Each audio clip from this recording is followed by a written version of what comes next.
J'ai craqué pour Rainbow Six Siege, le jeu de société sur Kickstarter. Hein.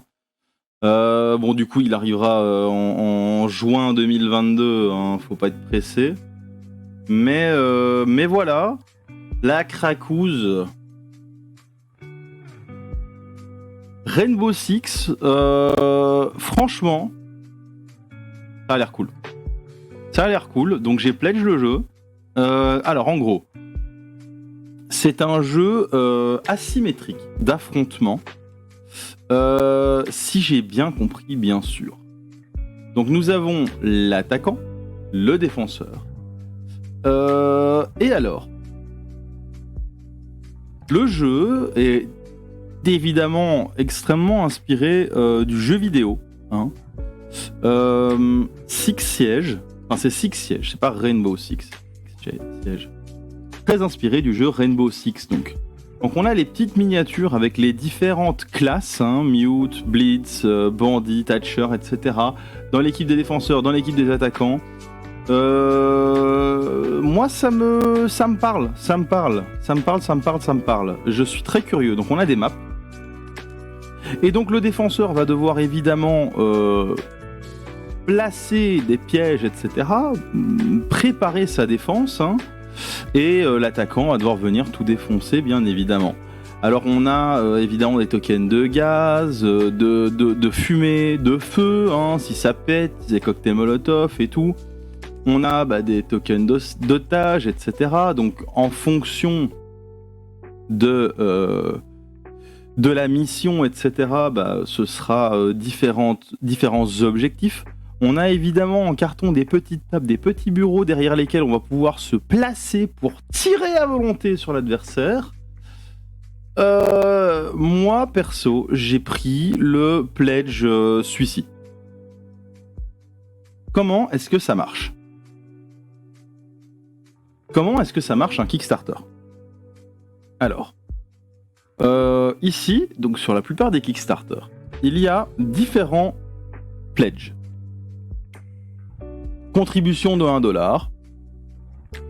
C'est bonjour, ce jeu m'intéresse, je mets 1$ pour avoir la possibilité plus tard de commander le jeu. Donc en gros ici on paye 1€, enfin 1€, hein, son ticket d'entrée pour ce qu'on appelle le Pledge Manager. À quoi sert un Pledge Manager ? Le Pledge Manager, en fait, va permettre de sélectionner les différents éléments qu'on veut, de mettre l'adresse de livraison, etc. C'est comme ça que ça fonctionne sur Kickstarter. Le problème de ces contributions à 1$ qui donnent accès au Pledge Manager, c'est que ça n'aide pas... Paf. Ça n'aide pas... Ceci. Le total engagé. Voilà. Le problème des pledges à 1$, c'est ça. C'est que ici, pour l'instant, ils ont réussi à engager 783 000 $. Donc c'est financé à 783% parce qu'ils avaient mis un objectif à 1000 $. Je pense que c'est clairement un objectif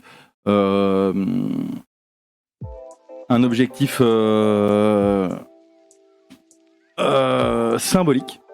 Le jeu, il est prévu pour être sorti, ils n'ont pas besoin de nous. Mais voilà, c'est un objectif symbolique.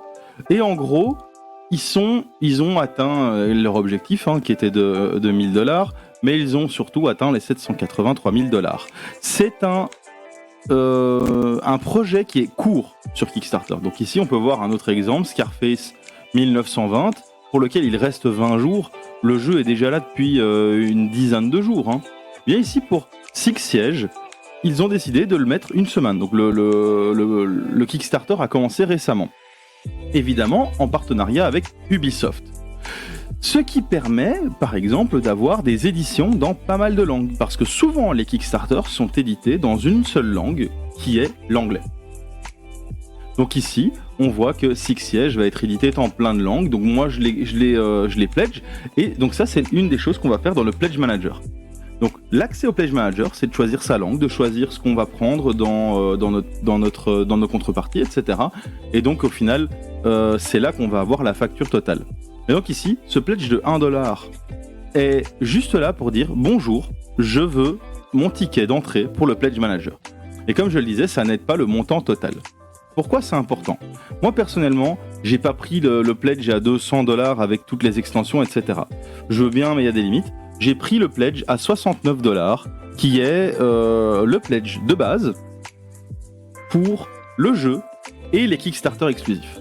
Donc dans le jeu, voilà, il va y avoir tout ça, tous ces petits éléments, etc. C'est un super jeu de société, je pense. En tout cas, on verra, j'espère ne pas être déçu. Avec une application compagnon, donc ça c'est en général pour jouer en solo. Un skin pour le jeu, mais je m'en bats les reins. Le Zero Operator, donc qui est un personnage supplémentaire gratuit. La core box, avec tous les éléments. Et un skin pour donc le jeu vidéo. À 200$, on a le jeu et on dit je vous fais confiance les mecs, je veux toutes les extensions qui vont sortir. Donc l'extension pour l'année numéro 1, l'extension pour la deuxième année, troisième année, quatrième, cinquième année. Voilà. Donc là en fait quand on dit 200$, on a 2 map packs, donc ce sont des maps supplémentaires pour jouer à 6 sièges, plus des extensions. Voilà, ça c'est ce qu'on appelle un pledge all-in. 200$. Moi, je fais pas suffisamment confiance à cet éditeur et tout, que je ne connais pas très bien. Donc, je suis très curieux du jeu, donc je pledge le jeu. Pourquoi c'est important de pledge le jeu et pas de mettre les 1€? Parce qu'ici, par exemple, moi, avec ma contribution à 69$, je vais avoir évidemment accès au Pledge Manager par la suite. Ce qui va me laisser l'opportunité de, si je veux, transformer mon pledge de 69$ en pledge all-in à 200$. S'il y a plus d'informations qui filtrent au fur et à mesure de la campagne et que le jeu s'avère être excellent, je peux toujours transformer mon pledge en pledge à 200$. Il y a également le pledge à 270$ avec lequel on a un laser qui permet de dessiner les lignes de vue, on a les éléments bureau, etc. mais imprimés en 3D en résine, et on a des petits éléments supplémentaires comme ceci dans le pledge full premium all-in. Voilà, moi ça m'intéresse pas, donc j'ai pris celui à 69$. Pourquoi j'ai pris celui à 69$ et pas celui à 1$ qui me donne de toute façon tous les deux accès au Pledge Manager? Donc au final, j'aurais très bien pu me contenter de mettre 1$ et d'avoir les accès au Pledge Manager et de prendre ma box à 69$ par la suite. Et donc de ne pas prendre de risque. Et si j'ai envie de me rétracter, au moment où le Pledge Manager est ouvert, je pourrais très bien dire bah non, je prends rien. Voilà, j'ai perdu 1$, je m'en bats les couilles. La raison pour laquelle je n'ai pas fait ça, c'est parce qu'on a des unlocks. Ces unlocks sont dépendants des résultats, évidemment. Donc ici, on a le total qui est à 783 000$. Plus ils dépasseront leur objectif, plus ils vont débloquer d'éléments. Donc ici, par exemple, ça, c'est les caméras de base dans le jeu. Ici, on aura droit à ces caméras-ci. Si, à la base, on a des caméras bulletproof, ce sera celle-ci. Etc., etc. Et donc, voilà la raison pour laquelle j'ai décidé de mettre 69$ et pas 1$, c'est pour soutenir le projet. Ici, par exemple, une miniature alternative avec un profil in-game pour le jeu vidéo. Et donc ici, on a un skin pour un personnage. Et donc, voilà, petit à petit, ils vont débloquer de nouveaux skins, etc., etc. Moi, je trouve ça plutôt sympa. Et évidemment, ce n'est pas possible d'arriver à ce type d'objectif sans l'aide des pledgers. Et ici, on peut voir qu'il y a environ 1000 personnes. Donc ici, on a 1800 contributeurs qui ont pris la core box. On a ici 1000 contributeurs qui ont pris le 1$. Donc voilà, ici par exemple, voilà, c'est juste un petit peu dommage parce que ces 1000 personnes, s'ils avaient choisi le pledge à 69$, on aurait 69 000$ de plus dans le Kickstarter, ce qui encouragera beaucoup plus l'éditeur du jeu, donc Mystic Game, à ajouter des Kickstarter exclusifs. Donc voilà plus ou moins comment ça fonctionne. Ici, on peut voir que on n'est pas obligé de prendre le pledge à 200$. on n'est pas obligé de prendre ce pledge à $200. On peut très bien prendre le pledge à $69 et au moment où on accède au Pledge Manager, prendre les extensions qui nous intéressent plutôt que de prendre directement les 5 extensions dans le Pledge Manager.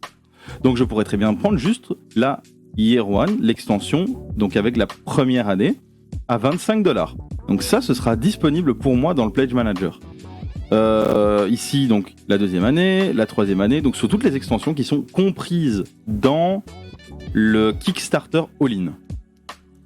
Et donc voilà, tout ça sont les extensions qu'on va pouvoir prendre séparément. Pareil, les map packs.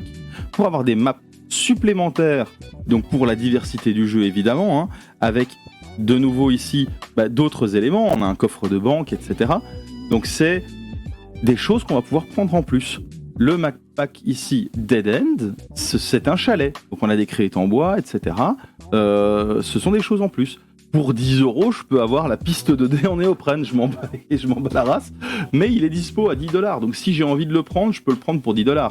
Et tout ça, c'est des choses voilà, qui potentiellement ne seront disponibles que pendant le Kickstarter. Et donc ce sont des exclusivités.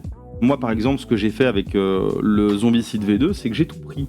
Parce que les Kickstarter exclusifs, rien qu'à eux, peuvent, si je le souhaite, me rembourser mon jeu si je les revends sur eBay, parce que c'est exclusif au Kickstarter. En vrai, je le fais pas parce que je suis un collectionneur, j'aime bien garder tout. Donc voilà. Mais ça, c'est la manière dont fonctionne un Kickstarter pour, en général, les jeux de société. Donc voilà. Ici, le Rainbow Six Siege. Non, Six Siege, pas Rainbow. C'est juste Six Siege, le board game. By Ubisoft, hein, donc based on the acclaimed Tom Clancy's Rainbow Six Siege by Ubisoft. Tom Clancy étant évidemment un auteur très connu de romans policiers, et donc de qui est tiré Tom Clancy, c'est une légende, hein, par exemple Splinter Cell, c'est Tom Clancy aussi. Tom Clancy, c'est une légende. Et donc voilà, ça c'est la manière dont fonctionne un Kickstarter. Voilà, je voulais juste le mentionner parce que je trouve ça intéressant. Il y a plein de gens qui se posent la question, qui savent pas exactement comment ça fonctionne, etc. Et bien voilà, moi je l'ai rapidement expliqué. Personnellement, je l'ai payé en Mastercard, hein, donc ici j'ai géré mon engagement. Je peux, donc ici voilà, Apple Pay, machin brol. Je peux gérer mon pledge ici. Pour l'instant, les frais de port sont à $0. J'espère qu'ils le resteront. Hein. C'est livré en Belgique pour moi. Je peux annuler mon engagement si je le souhaite. Hein. Le modifier si je souhaite prendre plus ou moins. Voilà, il y a énormément de choses qui sont intéressantes avec Kickstarter. Voilà tout l'intérêt de Kickstarter. Et c'est pour ça que moi, personnellement, j'ai pour ambition de tout simplement éditer mon jeu dans le futur via Kickstarter, hein, de l'auto-éditer donc. Voilà. Donc ça, c'est le résumé de comment fonctionne un Kickstarter. Je vais cut ce petit passage, je vais l'uploader, je pense que ça peut être intéressant pour certaines personnes.